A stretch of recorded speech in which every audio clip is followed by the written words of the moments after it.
Hello, good afternoon from here in RUMC in Malaysia. I am Dr. Surajuddin Abdurrahman, a senior lecturer in the Public Health Medicine Department here in RUMC. And with me, I have I'm Dr. Sukumar. I'm an associate professor in the public health medicine in IUMC, Penang. all right. So today's webinar is basically about sharing information about our Masters in Public Health program, basically to introduce the program to potential prospective candidates that may be willing to join the program, and essentially emphasizing some of the most attractive parts of this program. Essentially, again, kind of laying out what the program entails, um, some of the key information about the program, as well as potential career prospects from this program. So hopefully that helps some of you listeners out there to make up your minds to join the program, because this is a very amazing program with degree awarded by the National University of Ireland and University College Dublin, which is a very reputable degree to hold, and with very much a very wide career prospects after this. So hopefully in the next 1 hour or so, we'll be able to go through some of the things we have in mind and be able to also answer some of the questions that you may have. Okay, so I would allow Prof. Sukumar to say a few things about, give an overview of the public health program here in Malaysia, and then from there we can take it further. Thank you. Well, as you know, public health is the key activity in the Ministry of Health, Malaysia, and it encompasses a very wide range and scope of services and activities. And public health in Malaysia per se has been very well established since independence, and with basically a very high level of equity and affordability of services and facilities distributed throughout the country. And it has been the forefront of the Ministry of Health services, and encompassing both patient care and also environmental health. And so a career in public health is very exciting, it's very necessity, and there's a very wide range of prospects if one were to do public health. And basically, in Malaysia, public health is progressing by leaps and bounds, and we are consolidating a very well established and deep rooted system, and the opportunities and the learning experience that one may get in Malaysia, even in Penang, would be very exciting, and with much resources a person can gain in this country. Okay, thank you, Prof, for those wise words.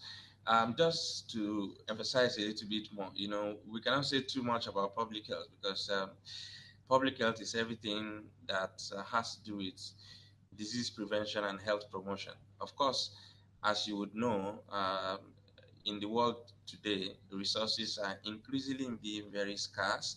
That's why we cannot continue to focus on therapeutics. That's why there's so much more emphasis now on preventive care. All right. Of course, as the saying goes, prevention is always better than cure. So not only that prevention is better than cure, prevention is also cheaper than cure. And that's why public health becomes a very important field, and part of healthcare that is very exciting to pursue. Now, um, let's say a little bit more about the program we offer here, the Masters in Public Health here in RUMC. Now, the first thing I'd like to say about the program is that this is an established program in this college.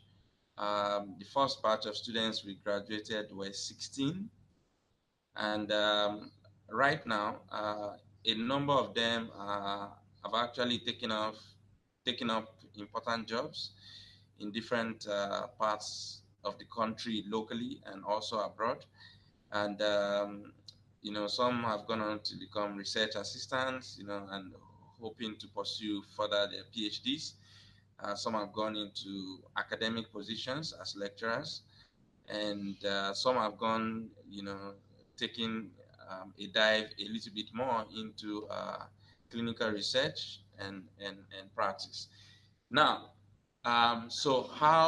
what exactly does the program offer? First thing is this program gives you the best of both worlds. I would like to describe it that way. Now, you're going to learn public health. You're going to learn international public health, meaning you're going to learn about healthcare systems in different parts of the world, essentially in developed countries. All right. And you would have the benefit of also having some field exposure to how public health is being practiced, the services provided, how it's being implemented in one of the best public health systems, which is Malaysia. All right. So you're going to get exposure to public health practice and services in a developing country in Malaysia, one of the best I like to emphasize. All right, because Malaysia has one of the best family health services around the world. All right, meaning that the maternal and child health care services, including antenatal care, postnatal care, home visits, and all that, is very well established. And to that extent, you would find that maternal mortality ratio in this country is very low. All right. So you're going to have the exposure of having to learn, how public health is being practiced in such a very amazing context in Malaysia. Now you'll be able to put that side by side with what is happening in Dublin, with what is happening in Europe, with what is happening in the USA, what is happening in Australia. And so wherever you find yourself in future, whether in a developed or developing country, you already have a rounded knowledge of how systems work. And then you'll be able to function very properly in whatever position you find yourself, be it an advisory position, be it a public health practice position, be it in a research position, you'll be able to function accordingly. Now, that's the first part of the program, meaning the best of both worlds. That's the exposure you get. Now, the second aspect which you would also learn about is one part of public health. It's a new area of public health which is quite exciting, and a lot of people is receiving a lot of attention at the moment, and that is One Health. All right.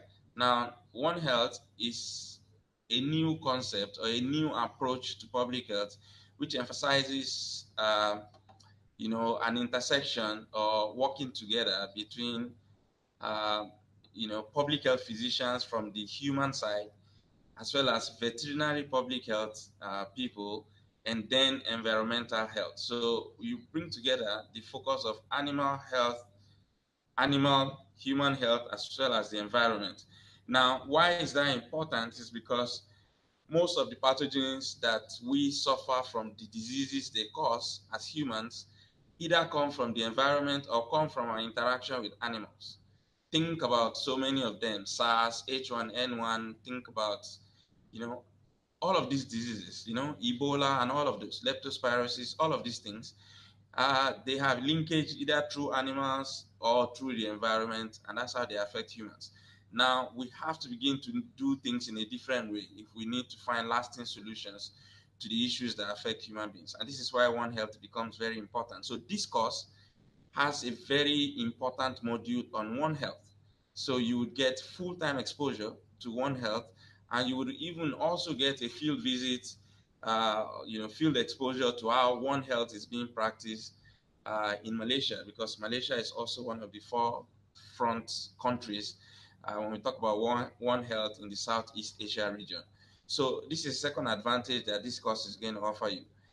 Beyond that, you would also have visits when we talk about vector, visits to district health offices, how they approach vector control, vector-borne disease control, how they approach, food safety and quality, how they approach environmental health, and all of those things. Now, this course uniquely, unlike if you say you were to study an MPH in the UK, all right, where most of the things you get are very much theoretical without so much of the field visits. Here, you will get hands-on experience about public health practice, field work, so, and which is the real exposure, because there's so much you can read from the books, but if you don't understand how it's being applied in the field, then it becomes a challenge when you face those kind of situations. Now, this course is going to equip you with that hands-on experience, field level experience on how to address public health issues. All right. So that's the second bit. Now, you would have an option to conduct research. Now, there's a dissertation attached to this. There's a dissertation module as part of this course. Now, you would have an option to either collect data directly, meaning primary data, or also utilizing secondary data for your analysis. Now, the choice would be yours, and of course, it will depend on your supervisor, as well as the time you have on your hands, as well as, of course, other logistic considerations. What the faculty here can help you with is to find the best approach that helps you bring out the most value in terms of your own passion, your own capacity and ability to be able to do, to learn as much as possible and finish within a reasonable timeline. So pretty much, those are the things that this course would offer you, summarily. Now, to what? So let's say you come through and you join the program. You do the 9 months of 9 months of coursework, and then you do your dissertation in a whole of say by 12 months you are done. So what are the prospects of holding this degree? I'll allow Prof. Sukumar to also say a little bit about the career prospects with this MPH, and then we'll take it from there. Prof? Yeah. Career prospects in MPH can be abound. Yes, in formulations, career prospects from MPH, you can either go into the practice at a district level or at a state level or at a national level. So we have our graduates who have passed MPH who work in the districts and where they deal with district health issues, public health issues, and so on. Whether it be on the primary care or family health, or environmental health, or food and safety, or nutrition, or and other fields. Um, and then we also have MPH holders who work at the state level, who basically monitor the programs and act as technical advisory to the different programs, and also you can also work at the national level where you'll be involved in policy making and seeing the whole public health program as a whole in the country. And at the same time, apart from doing the core business of delivering public health services, whether on a technical advisory or as a line item, you can even do simultaneously your research work. So there's always the component of your core duties supported by research and also as educators. Many public health specialists and public health graduates are educators and they do the teaching and training components. So these are in the government sector. And you can also join universities. There's a high demand for public health in our education system, in the universities and other institutions, whether they are in the private or in the public institutions. Thank you, Prof. So Prof has basically highlighted the main issues out here. But if I may add, I would say that you know, of course, he's mentioned the things about being public health practitioners in the public health sector. Of course, you could work in the private sector and even internationally, right? There's demand actually for public health practitioners in the in in the international NGO sector. All right, many graduates of uh, MPH, many MPH holders from University College Dublin, which is the same degree that we offer on this program, have gone on to become technical advisors in WHO in Geneva itself. And then there are others that have taken different kind of positions with ICRC, with other top international NGOs in different parts of the world. So that's another area that you of course your skills will become very useful. Some have joined the CDC and so on. Now, let's again in the education sector, your skills will become very valuable because there's no medical curriculum that will be complete without uh, learning about public health. So, of course, you will need public health specialists to teach both at undergraduate level as well as postgraduate level. So, what you will find is that with this MPH today, sooner or later, uh, you would be needed to become a tutor or a teacher on a similar program, at master level. So, it simply just opens up the door for you, and then you can decide where you want to go. I want to be a public health practitioner, as Prof has highlighted. There's so much for you to do: policy making, advisory roles, real practice in the district to state, to ministry level at the national level, or even internationally. And then, of course, there's the research part. You may decide that I just want to be a core researcher, and that's it. This course is going to equip you with all that you need to know in terms of research. And then, of course, academics. So there's just so many options that opens up once you have this degree in your hands. And the sky is just only a springboard for you once you hold the degree in terms of public health. All right? Okay. So uh, there has been a number of questions. We'll quickly like to answer one or two questions before we go on. Someone has asked a question here. Can we branch into hospital management? Tanenguan has asked a question whether they can branch into hospital management after taking this course. I'd like Dato Yes. respond. Um, in Malaysia, previously, public health people who did postgraduate public health, and they worked both in the district health office and also on the hospital side. So we had hospital directors who had public health um, degrees and even state health directors. But to specifically go into hospital management, there's another degree called uh, hospital management or hospital administration degrees. So, to be frank, of late, those who have finished public health are usually absorbed in the public health field. Although we still have some people, doctors who had public health degrees, who are running hospitals, but there has been a dissociation. If you are interested in hospital management, then probably you have to seek a degree in hospital administration or hospital management.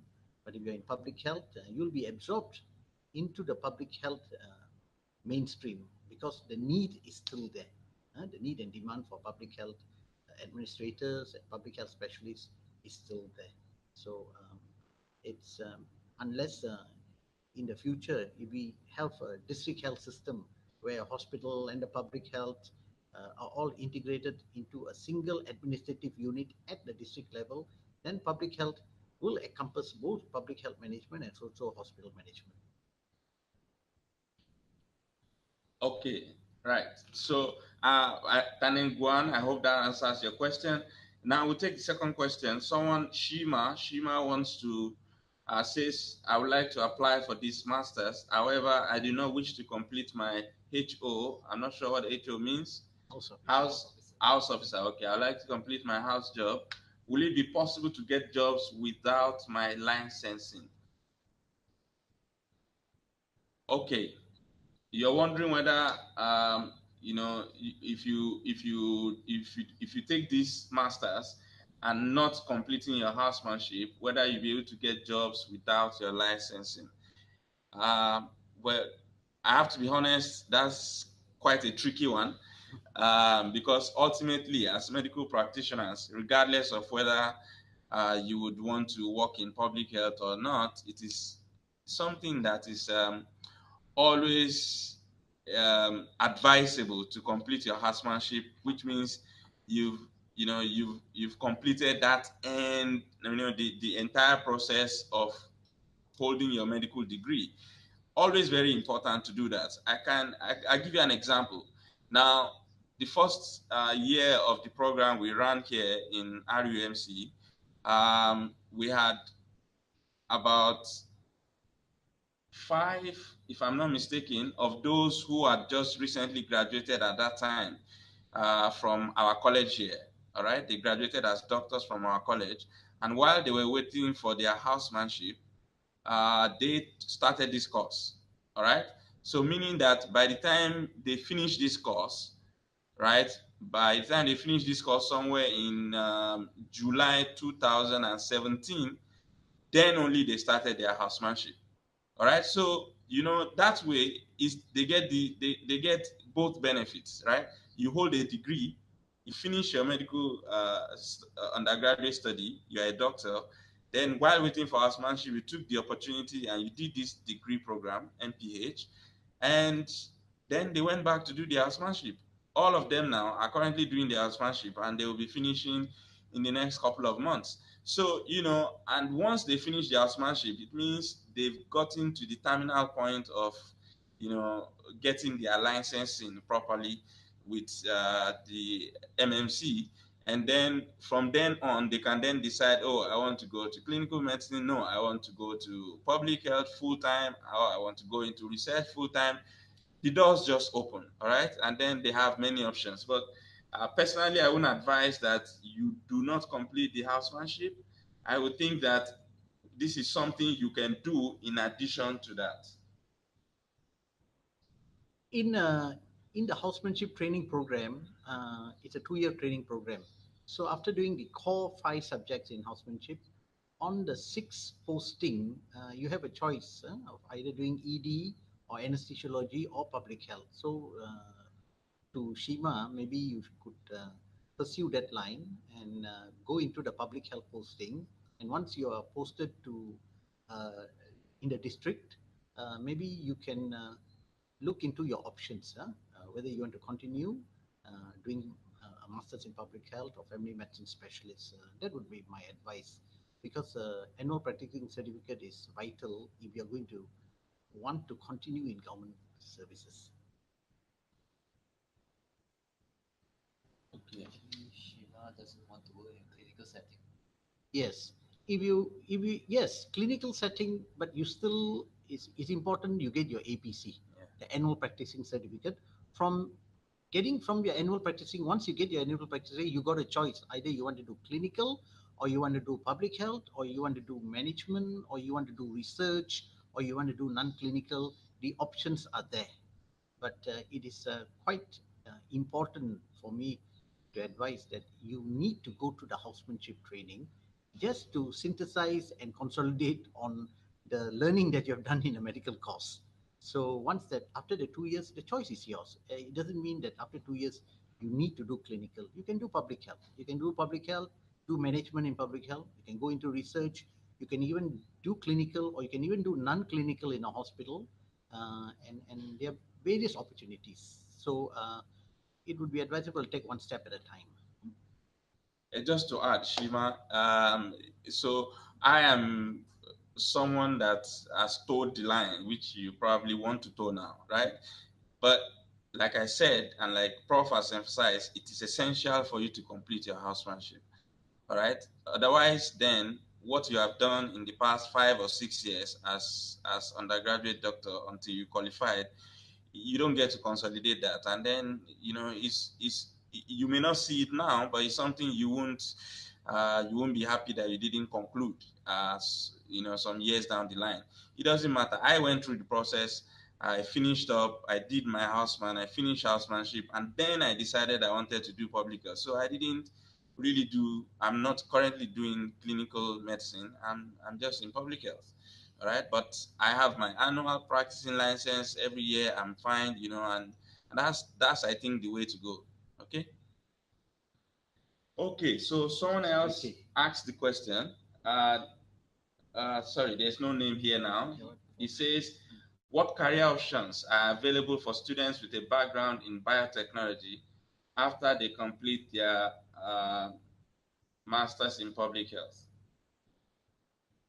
Okay, now, first, I have to say this, that, you know, at the level where you get your degree in terms of master in public health, I would say that your career prospects becomes, something that you can equate across board, regardless of what your first degree was. Okay, if we are to focus on public health. So I give an example. In the class, in the first year of this program here in RUMC, we had people whose first degree was MBBS. We had someone whose first degree was nutrition. We had someone whose first degree was biotech. We had someone whose first degree was even veterinary medicine. And we had someone whose first degree was zoology. Now, it doesn't matter so long as it's a science degree you start with, all right, and you join the program, the training and the training that you get is the same. And once you go through the program and you hold the degree, there is nothing that differentiates you from whoever was an MBBS first degree or who was biotech first degree. Nothing changes in terms of career prospects from that point onwards, as long as we are speaking about public health. All right, there's no difference. So you can be anything actually. All right, you can be a public health practitioner, you can be a public health specialist, you can be an advisor, you can be a policymaker, you can be an academician, you can be a research scientist, you can be anything you want to be within the public health sphere, regardless of what your first degree was. So long as you hold the MSc in public health, it's the same for everyone. That's like a starting point for everyone in terms of public health. So it's the same, all right? Everything that Prof has outlined in terms of career pathways after the degree is the same for you. Nothing changes, regardless of what first degree you hold. So that gives you the credentials, which is similar across the board, uh, not taking into account your initial degree. Okay, so someone, Dr. Turain, asked the question, what's meant for teaching assistantship in your program? Okay, now teaching assistantship, there is an opportunity for teaching assistantship in our program here, but there are some fundamental requirements, all right, for people to get on to teaching assistantship. And teaching assistantship most times is allowed in the second semester of the program, meaning that from the second semester from January until somewhere in May, that's when the teaching assistantship holds. So there are a couple of criteria, right, which includes your current academic performance. There will be more like an interview. It comes with some responsibilities, and we have to be sure that you can handle that in addition to excelling in your home primary study. So, we would have to evaluate that in-house and decide that, oh, yeah, you qualify and it won't have any negative impact on your study. Then only we will be able to push you on onto the teaching assistantship program. But of course, this is something that can be pursued. All right, okay. So for now, these are all the questions that's been asked. hopefully we've been able to do justice to them in terms of giving you some answers. There is always an opportunity to ask more questions and provide further clarifications as time goes on. We would have email address we provided to you guys to ask further questions. And then, of course, we'll respond to you in a timely manner.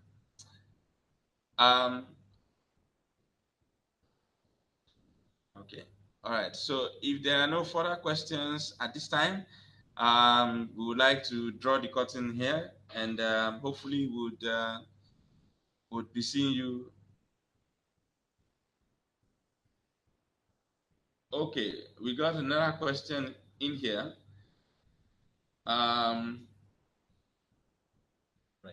We got another question here. I'm not sure who asked the question, but the question is: in Malaysia, only public health PhD from local universities can be recognized as specialists in the National Specialist Register. Any comments? Okay, that's a good question. Yes. Yeah.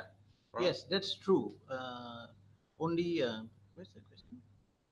Yeah, that only public health PhD from local universities. Oh, no, it's not only the public health public health MPH from local universities. The National Health Specialist Registry has a list of universities, whether it's public or private, that has been recognized for the MPH degree. And it's true that the present UCD degree is not in the list as yet, but the college is making efforts to expedite the entry of this degree into the Malaysian National Specialist Registry.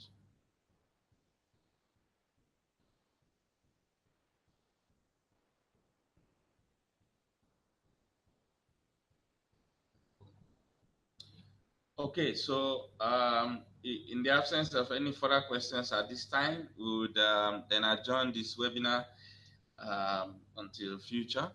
If you have any further questions, please feel free, send us an email. We would respond to you as soon as we possibly can.